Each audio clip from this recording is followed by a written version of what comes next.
35도를 웃도는 폭염이 이어지면서 농작물과 가축까지도 피해가 우려되고 있습니다. 지리산 계곡에 무허가 펜션이 난립하면서 오염 사고가 일어나고 있습니다. 산청구는 현황조차 파악하지 못하고 있습니다. 2명이 숨지고 50여 명이 다친 대우조선 통근버스 사고는 정원 초과를 묵인해온 관행 탓이라는 지적입니다. 위안부 피해자의 아픔을 기리기 위한 기리미리 조례로 제정됐지만 경상남도가 올해는 행사를 열지 않기로 해 반발이 일고 있습니다.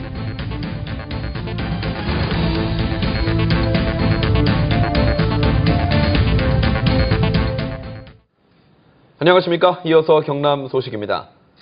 오늘도 경남 지역은 35도를 웃도는 폭염이 이어지면서 대부분 지역에 폭염특보가 발효됐습니다.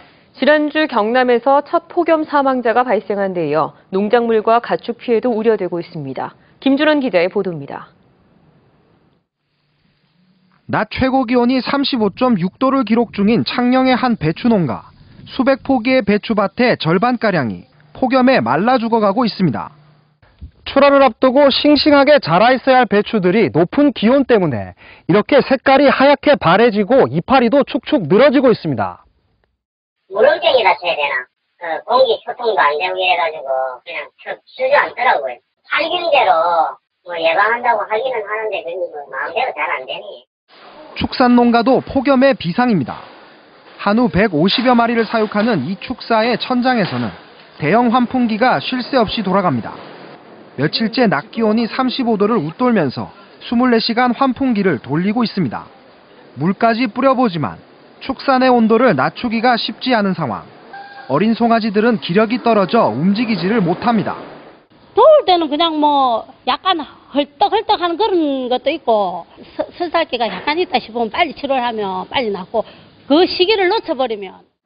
자치단체는 폭염 대책반까지 꾸려 가축과 농작물 피해를 막고 있습니다. 폭염이 지속이 되면은 축산 농가의 가축은 생산성이 떨어집니다. 그 폐사로 인하여 질병 발생이 우려되기 때문에 그 지역에 대한 축사 소독은 지속적으로. 올여름 폭염은 다음 주까지가 최대 고비입니다. 농민들의 마음이 바짝 타들어가고 있습니다. KBS 뉴스 김준원입니다. 휴가철에 많은 피서객이 찾는 지리산 계곡에 오수와 폐수가 쏟아졌습니다. 무허가 펜션에 피서객이 몰리면서 정화조가 넘쳐 일어난 일입니다. 최세진 기자가 취재했습니다. 지리산 골짜기, 맑은 계곡물 사이로 기름이 둥둥 뜬 오폐수가 흘러듭니다. 바위 틈에 낀 오물찌꺼기는 거품을 일으킵니다. 휴일, 지리산 계곡에서 피서를 즐기던 사람들은 황당함을 감추지 못합니다. 오폐수가 나온 곳은 계곡 인근의 펜션. 아니, 어물을 대왕물로 빼는 데가 어디 있어요?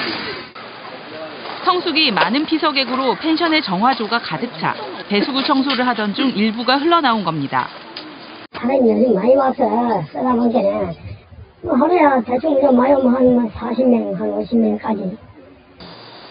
조사 결과 이 펜션은 행정당국에 신고하지 않고 무허가 영업 중이었습니다. 일반 주택과 창고로 5인용 정화조를 설치했지만 성수기엔 40~50명의 피서객이 머물고 있습니다. 문제는 이런 무허가 불법 증축 펜션이 지리산 계곡에 난립하고 있지만 현황조차 파악되지 않고 있다는 겁니다.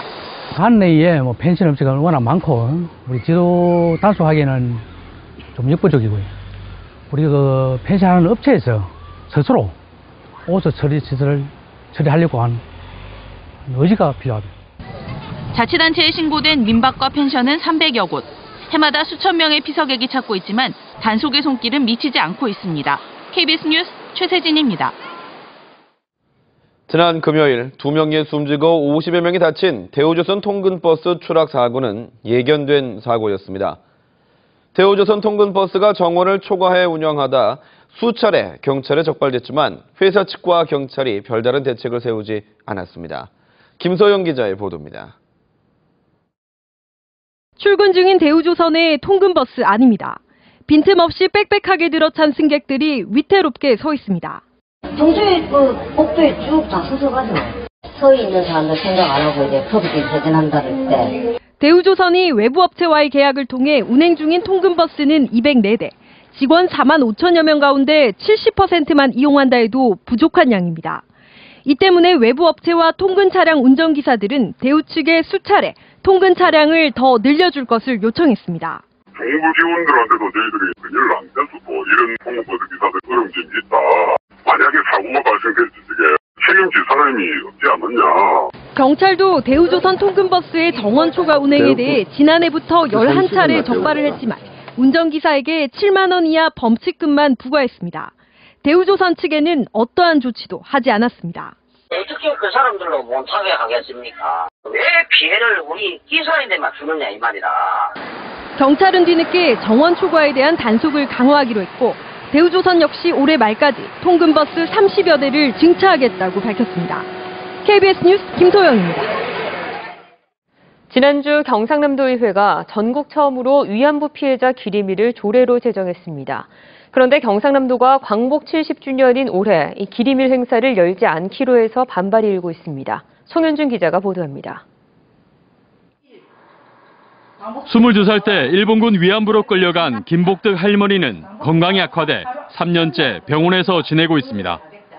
위안부 피해자 조례 제정에 기뻐할 겨를도 잠시 올해 기리밀 행사가 열리지 않는다는 소식에 안타깝기만 합니다.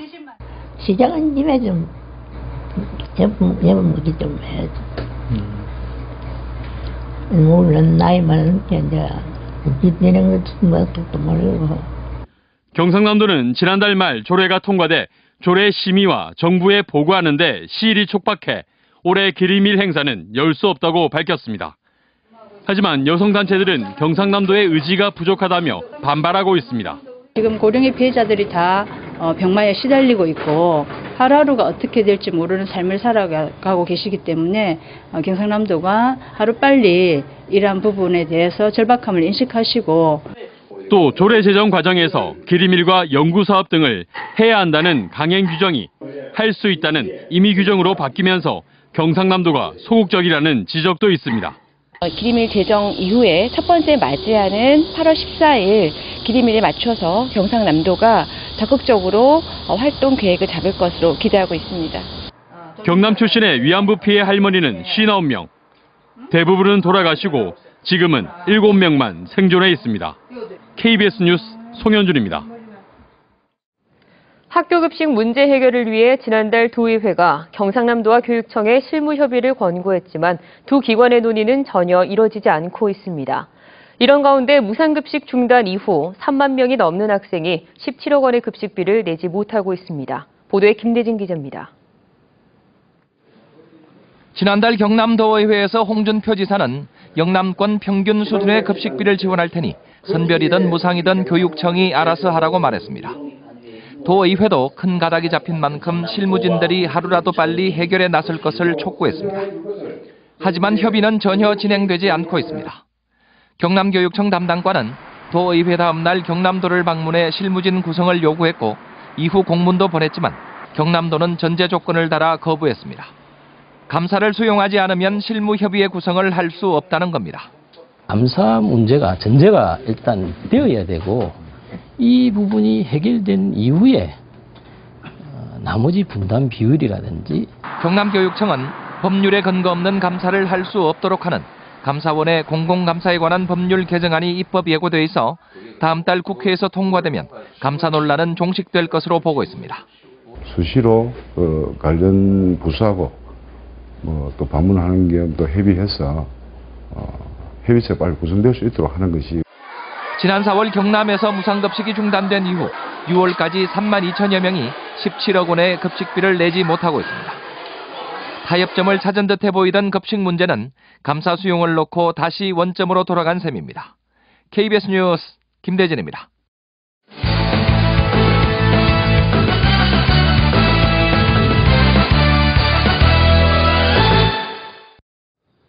주요 단신입니다. 지난해 통영대전간 고속도로에서 무인 단속 카메라에 적발된 속도 위반 차량이 가장 많았던 것으로 나타났습니다. 국회 안전행정위원회 유대훈 의원이 경찰청 자료를 분석한 결과 통영대전간 고속도로 대전 방향 163km 지점과 무주 인근 구간 단속 카메라는 하루 평균 151건의 위반 차량을 적발해 전국에서 단속 건수가 가장 많았습니다. 또 남해고속도로 순천 방향 90km 지점은 하루 평균 107건을 적발해 전국 4위를 기록했습니다. 김해을 김태호 새누리당 최고위원이 내년 총선 불출마를 선언했습니다. 김 의원은 오늘 국회 정론관에서 기자회견을 열고 정치도 진정한 실력과 깊이를 갖춘 사람이 해야 한다며 불출마의 변을 밝히고 향후 구체적인 계획은 밝히지 않았습니다. 김태호 의원은 경남지사를 거쳐 국무총리 후보에 올랐으나 낙마한 뒤 김해을에서 재선했습니다. 불법 현수막을 무작위로 부착한 김해 지역 지역주택조합에 2억여 원의 과태료가 부과됐습니다. 김해시는 지역주택조합들이 시내 곳곳에 조합원을 모집하는 현수막을 무차별적으로 게시하는 것과 관련해 김해 3개 지역의 한 지역주택조합에 과태료 2억 3천만 원을 부과했습니다. 이와 함께 해당 조합에 대해서는 형사고발도 검토하고 있습니다. 복원을 위해 지리산에 방사된 반달 가슴곰이 민가에 내려와 양봉농가가 피해를 입었습니다. 지리산 국립공원 관리공단 종복원 기술원은 지난달 31일 산청군 시천면의 한 양봉농가에 반달 가슴곰이 들어가 벌통 10통 정도를 부수고 벌꿀을 먹는 등 피해가 발생했다고 밝혔습니다. 종복원 기술원은 반달 가슴곰 피해 보상보험에 따라 해당 농가에 보상 처리를 할 예정이라고 밝혔습니다. 경남 소식이었습니다.